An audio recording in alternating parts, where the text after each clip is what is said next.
নমস্কার বন্ধুরা, রূপসা রান্নাঘরে আপনাদের সকলকে আরও একবার স্বাগত জানাই। আজকে আমি বানাবো মূলো দিয়ে মূলোর শাক ভাজা। আপনারা অনেকেই দেখেছেন যে মূলোর শাক ভাজা হয়, ভর্তা হয়, কিন্তু আজকে আমি আপনাদেরকে মূলো দিয়ে মূলোর শাক ভাজা দেখাবো, যেটা খেতে দুর্দান্ত। এবং এই মূলোর শাক ভাজা মাছ মাংসের স্বাদকেও কিন্তু হার মানাবে। তো চলুন এবার দেখে নেওয়া যাক আমি কিভাবে মূলো দিয়ে মূলোর শাক ভাজা বানিয়েছি।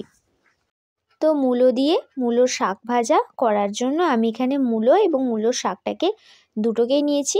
তো মূলোগুলোকে আমি এরকম গোল গোল করে কেটে নিয়েছি, আর শাকগুলোকে এরকম কুচি কুচি করে কেটে নিয়েছি। তো এবার আমি মূলো এবং মূলোর শাকটাকে পরিষ্কার করে ধুয়ে নেব। আর আমি এখানে দুটো মূলো নিয়েছি বড় সাইজের। তো এবার আমি দেখুন জল দিয়ে মূলোগুলোকে কচলে কচলে ভালো করে ধুয়ে নিচ্ছি।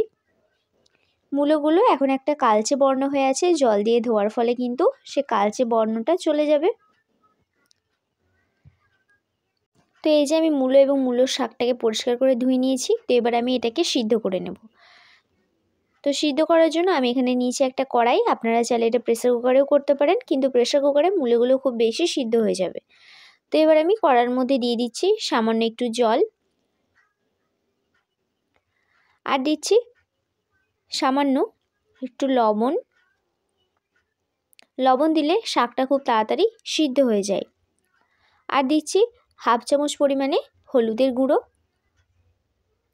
তো এবার আমি যে শাকটাকে ধুয়ে রেখেছিলাম সেই শাকটা কড়ার মধ্যে দিয়ে দিচ্ছি। তো এবার আমি এটাকে সিদ্ধ করে নেব। তো সিদ্ধ করার জন্য আমি ঢাকনা দিয়ে গ্যাসের মধ্যে চাপিয়ে দিচ্ছি 5 থেকে 10 মিনিট। তো 5 থেকে 10 মিনিট পর আমি ফিরে এসেছি। দেখুন শাক থেকে কতটা জল বেরিয়েছে, আমি কিন্তু এতটা জল দিইনি। তো এবার শাক থেকে এই জলটা যতক্ষণ না পুরোটা মরে যাচ্ছে ততক্ষণ আমি ঢাকনা দিয়ে দিয়ে রান্না করে নেব। আর এই কাজটা কিন্তু আপনারা গ্যাসটাকে মিডিয়াম টু হাই ফ্লেমে রেখেই করবেন। তো দেখুন শাক থেকে সমস্ত জল মরে গেছে। এবার আমি শাকটাকে তুলে একটা পাত্রের মধ্যে রেখে দিচ্ছি। এখানে কিন্তু আমার মূলোগুলো এই দেখুন সিদ্ধ হয়ে গেছে খুব ভালো মতো। তো এখন আমি এটাকে সাইডে সরিয়ে রেখে দিচ্ছি।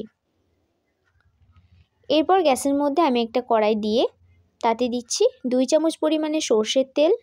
তেলটা একটু গরম করে নিয়ে তেলের মধ্যে আমি দিয়ে দিচ্ছি শুকনো লঙ্কা। শুকনো লঙ্কাটাকে 2 থেকে 3 সেকেন্ড একটু ভেজে নিয়ে আমি এই শুকনো লঙ্কা মধ্যে দিয়ে দিচ্ছি পেঁয়াজের কুচি। আমি এখানে একটা ছোট সাইজের পেঁয়াজকে এরকম করে কেটে নিয়েছি, কারণ শাকের মধ্যে পেঁয়াজ খুব বেশি ভালো লাগে না, তাই অল্প একটু পেঁয়াজ দিয়েছি। তো পেঁয়াজটাকে 2 থেকে 3 মিনিট একটু নেড়েচেড়ে নিয়ে আমি পেঁয়াজের মধ্যে দিয়ে দেব রসুন বাটা। আমি এখানে 4 কোয়া রসুনকে এরকম করে বেটে নিয়েছি। আর দিয়ে দিচ্ছি এখানে আমি অল্প একটু 5 ফোড়ন। তো এবার এই সব কটাকে 2 থেকে 3 মিনিট একটু ভেজে নিয়ে আমি এটার মধ্যে দিয়ে দিলাম সিদ্ধ করে রাখা শাকটাকে। তো শাকটাকে এবার খুব ভালো করে আমি সব কিছুর সঙ্গে মিশিয়ে নিয়েছি। সব কিছুর সঙ্গে ভালো করে মিশিয়ে নিয়ে আমি শাকের মধ্যে দিয়ে দিলাম 1 চামচ চিনি, কারণ চিনি দিলে মূলোর শাকটা খেতে খুব সুন্দর লাগে এবং স্বাদটাও খুব সুন্দর হয়, কালারটাও খুব ভালো আসে। তো চিনির সঙ্গে এবার শাকটাকে ভালোভাবে আমি মিশিয়ে নেব। চিনির সঙ্গে শাকটাকে ভালোভাবে মিশিয়ে নিয়ে আমি এবার শাকের মধ্যে দিয়ে দেবো লবণ সামান্য একটু, কারণ আমি শাকটাকে সিদ্ধ করার সময় লবণ দিয়েছি, তাই এখানে একটু লবণটা টেস্ট করে তারপরে একটু লবণ দিয়ে নিলাম। তো আপনারাও এটাই করবেন, নাহলে কিন্তু শাকের মধ্যে অতিরিক্ত লবণ হয়ে যেতে পারে, যার জন্য শাকটা খেতেও ভালো লাগবে না। তো এবার মূলোর শাকটাকে ভেজে নেব খুব ভালো করে, যতক্ষণ না মূলোর কালারটা একদম ব্রাউন হয়ে আসছে। তো এই যে দেখুন মূলোর কালারটা কিন্তু ব্রাউন হয়ে এসছে এবং শাকগুলো একদম ভাজা ভাজা হয়ে গেছে। তো আমি এবার গ্যাসের ফ্লেমটাকে অফ করে দেব।